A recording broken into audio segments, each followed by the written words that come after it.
Tired of juggling between Trello and Notion, feeling like your project management is scattered all over the place? In this video, I'll show you how to link your Trello board in Notion, creating a centralized workspace where you can manage projects, track progress, and collaborate with your team in one seamless environment. First, let's navigate to the Notion page where you want to embed your Trello board.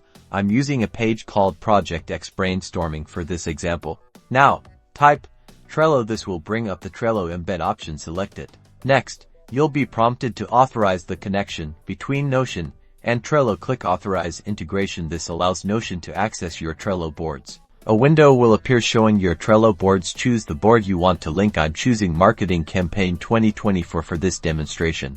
And there you have it. Your Trello board is now embedded directly into your Notion page. You can interact with it directly within Notion, moving cards, adding comments, and more, just as if you were in Trello itself. This integration keeps everything in one place, making it easier to stay organized and collaborate effectively. Now you can manage your projects without the chaos. Don't forget to like and subscribe for more productivity tips.